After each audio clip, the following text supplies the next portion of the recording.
Morning, everybody. Welcome back to the library. As you can see, I'm sitting in front of the windows today because it is beautiful outside.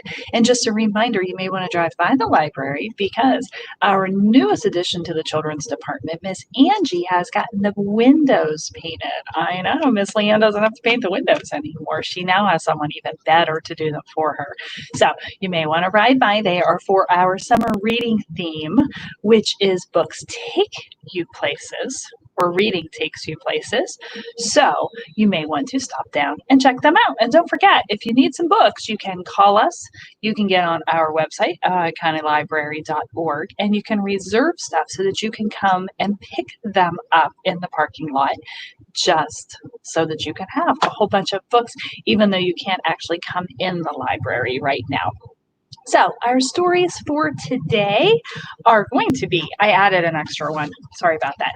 The Biggest Frog in Australia is one that I think is really funny, so I think you guys will like. But if you watched Toddler Time yesterday, I gave you the incorrect title for Thursday. I told you that we were going to be reading Koala by Mem Fox. We are not reading Koala on Thursday by Mem Fox because Thursday's book is Possum Magic by Mem Fox. Possum Magic is a really good one. And in Possum Magic, they travel all the way around Australia, which I thought was going to be really cool with our summer reading theme. So we're going to save this one for Thursday. Don't forget, for Thursday's activity, we are going to be making Aboriginal clapping sticks, and you will need 2 wooden paint stirrers and some paint. It's a pretty simple list. If you don't have paint stirrers around the house, you could use used ones. It's really not a problem. Miss Leanne's going to use a couple that she's got laying around the house that already have paint on them from stirring paint, which is what they were designed for. But maybe you have some wooden rulers laying around. You could even do it with sticks. If you want small ones, you could do them with popsicle sticks, or if you have some tongue depressors, those would be a little bit fatter, you could do that. So whatever you have around the house, if you can't get out to get wooden sticks, don't worry about it. Be creative. Maybe you could go out in the yard and you can just get some twigs, some thicker ones maybe, and we can use those instead. So don't feel like you have to run out and buy a couple paint stirrers or go down to Lowe's and ask them for paint stirrers. Okay, use what you have around the house. All right, so are you ready to start story time for today?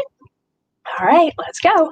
We hit the floor together, hit the floor together, hit the floor together because it's fun to do. We clap our hands together, clap our hands together, clap our hands together because it's fun to do. We wiggle our fingers together, wiggle our fingers together, wiggle our fingers together because it's fun to do. We wave our arms together, wave our arms together, wave our arms together because it's fun to do. We kick our feet together, kick our feet together, kick our feet together because it's fun to do. And we all say hello, we all say hello, we all say hello because it's fun to do. How about wheels on the bus today? The wheels on the bus go round and round, round and round, round and round. The wheels on the bus go round and round, all through the town. The wipers on the bus go swish, swish, swish, swish, swish, swish, swish, swish, swish. The wipers on the bus go swish, swish, swish, all through the town. The doors on the bus go open and shut, open and shut, open and shut. The doors on the bus go open and shut, all through the town. The money on the bus goes clink, clink, clink, clink, clink, clink, clink, clink, clink. The money on the bus goes clink, clink, clink, all through the town. The driver on the bus says, move on back, move on back, move on back. The driver on the bus says, move on back, all through the town. The people on the bus go up and down, up and down, up and down. The babies on the bus go up and down, all through the town.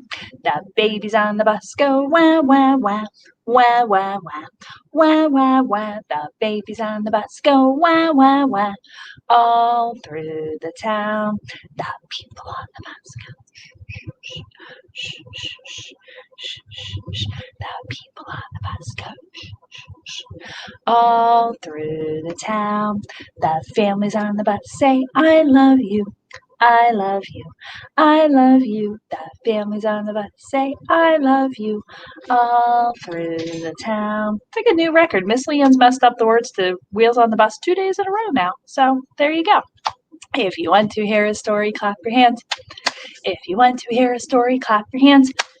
If you want to hear a story, if you want to hear a story, if you want to hear a story, clap your hands. If you want to hear a story, stomp your feet. If you want to hear a story, stomp your feet. If you want to hear a story, if you want to hear a story, if you want to hear a story, stomp your feet. If you want to hear a story, sit real still. If you want to hear a story, sit real still. If you want to hear a story, if you want to hear a story, if you want to hear a story, sit real still. Good job. Okay, so I told you our story today, The Biggest Frog in Australia. This is by Susan L. Roth. And it doesn't tell us differently, so I believe she is also the illustrator of the book. Once in the dream time, the biggest frog in Australia woke up very thirsty. He was so thirsty that he drank up all the water in all the puddles. Then he drank up all the water in all the billabongs. Next, he drank up all the water in all the rivers and in all the lakes. But even after all that drinking, he was still thirsty. The biggest frog in Australia was so thirsty that he drank up all the water in the ocean. He jumped into the sky and drank up all the water in the rain clouds. And then, finally, the biggest frog wasn't thirsty anymore. He sat in the outback, bloated, full to his eyeballs with all of the water in Australia. This was fine for the biggest frog, but the earth became dusty. Eucalyptus trees shriveled, wallaby grasses bent over, flowering wattles dropped their petals, and then all the rest of the animals were thirsty because the biggest frog had left them with nothing to drink. One day, wise old Wombat spoke to his friends in a parched voice. If we could make the frog laugh, the water would spill out of his mouth and go back where it belongs. I'll start, screeched Kookaburra. I've got a good one. Where does a saltwater crocodile lie down when he's tired? Anywhere he wants. Ha ha ha. Kookaburra was laughing so hard at her own joke that she could barely get the words out of her mouth. Ha ha ha, cackled all the other animals. But the biggest frog in Australia didn't even smile. He was too busy thinking about how he wasn't thirsty anymore. Next was Kangaroo. First, he jumped backward over Platypus. Then he jumped backward over Dingo. But he jumped too far and landed upside down in a tree. All the animals chuckled and clapped, except the biggest frog in Australia. He looked as if he were asleep with his eyes open. When it was Koala's turn, he waddled up and down on two legs, sticking his belly out as far as it would go. You look ridiculous, bellowed Echidna. Koala turned and waddled in the other direction. He started to wiggle and shake his bottom. The animals stamped their feet and shouted with laughter. They were having such a good time that they almost forgot they were thirsty. But the biggest frog in Australia didn't even blink. Only Wombat remembered how thirsty he was. He was furious at the biggest frog.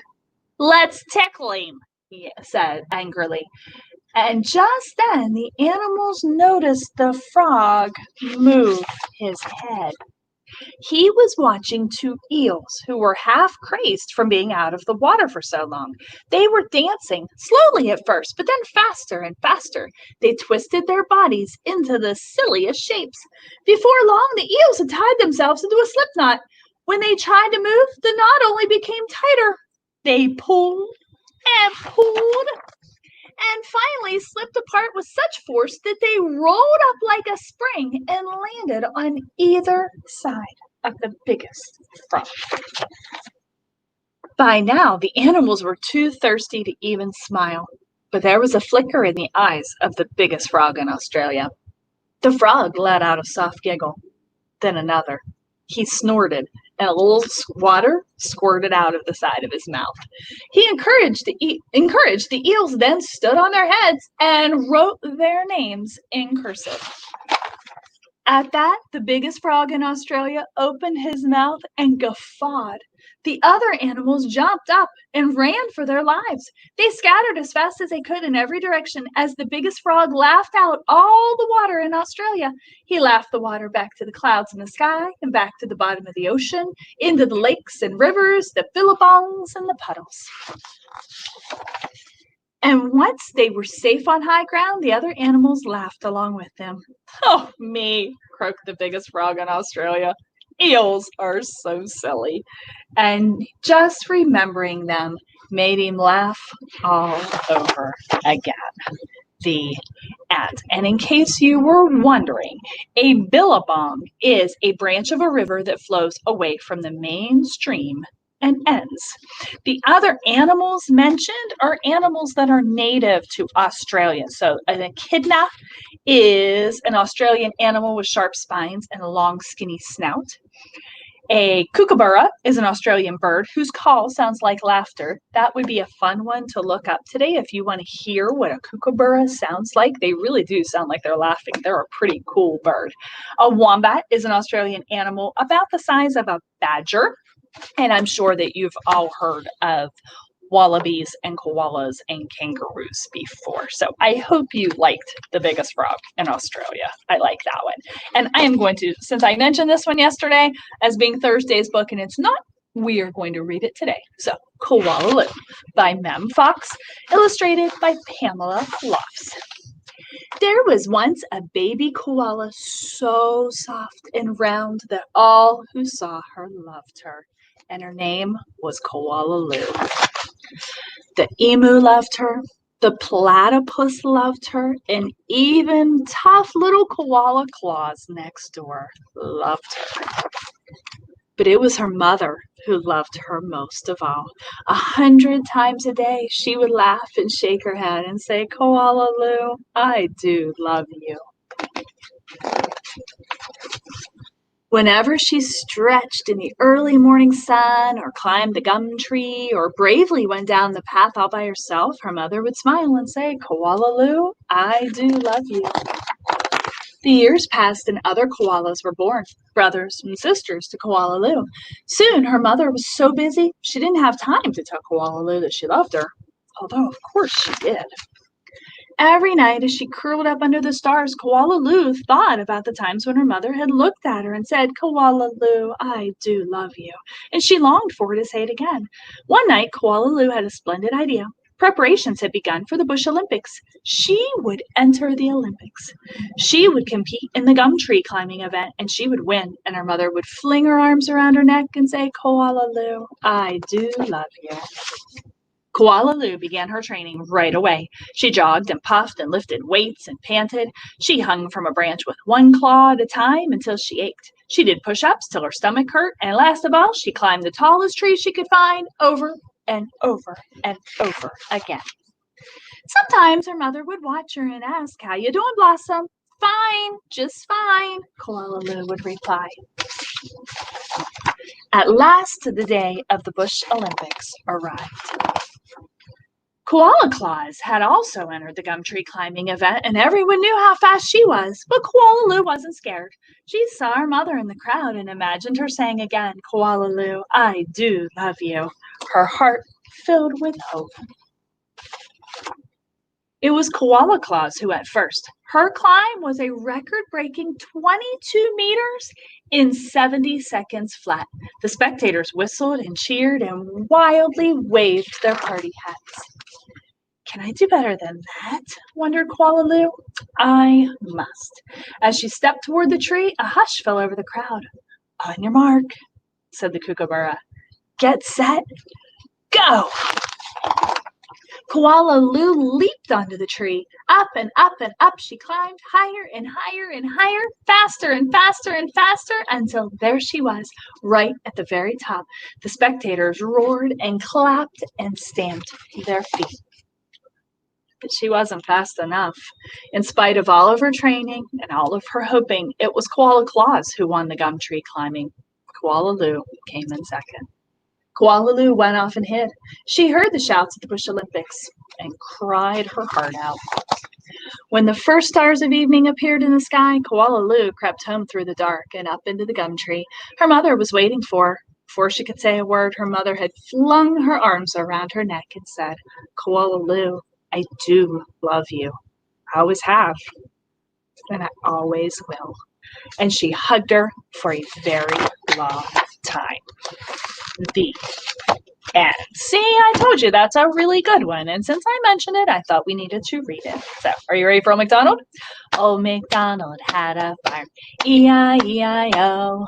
And on his farm he had a snake, E-I-E-I-O, with a S here and a S there, here's, there's, everywhere.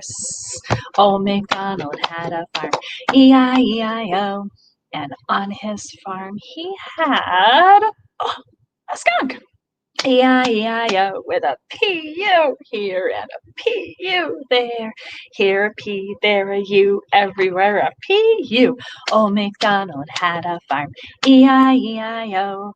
And on his farm he had a butterfly, E-I-E-I-O, with a flutter, flutter here and a flutter, flutter there. Here a flutter, there a flutter, everywhere a flutter, flutter. Old MacDonald had a farm, E-I-E-I-O. And on his farm he had a duck, E-I-E-I-O, with a quack, quack here and a quack, quack there. Here quack, there quack, everywhere quack, quack. Old MacDonald had a farm, E-I-E-I-O. And on his farm he had a raccoon, E-I-E-I-O, with a wash, wash here and a wash, wash there. Here a wash, there a wash, everywhere a wash, wash. Old MacDonald had a farm, E-I-E-I-O. And on his farm he had a bird, E-I-E-I-O, with a tweet, tweet here and a tweet, tweet there. Here, tweet, there, tweet, everywhere, tweet, tweet. Old MacDonald had a farm, E-I-E-I-O. Thank you for joining me today. Don't forget to join us on Thursday at noon when we do our story, Possum Magic by Mem Fox. And we make our Aboriginal clapping sticks. That is Thursday at noon. Don't forget your supplies. And like I said, if you don't have paint sticks, go out and find a couple sticks in the yard that you can decorate. It will work just fine. Also, don't forget about the summer reading program. I know lots of you are getting read to, and I think some of you still need to register. It is not too late. Just get on the website that is scrolling on the bottom of our screen, ohiocountylibrary.readsquared.com. You can get registered in just a minute or so. You can log your time. Don't forget story times count, toddler times count, or activities on Thursdays count. Doesn't matter if someone's reading the story to you or if you're reading yourself. It doesn't matter what you're reading as long as you're getting some reading time in. So don't forget to take care of that as well, okay? All right, guys, I will see you later. Thank you for joining me. I hope you had a good time. I miss you, and I hope to see you soon. Bye-bye.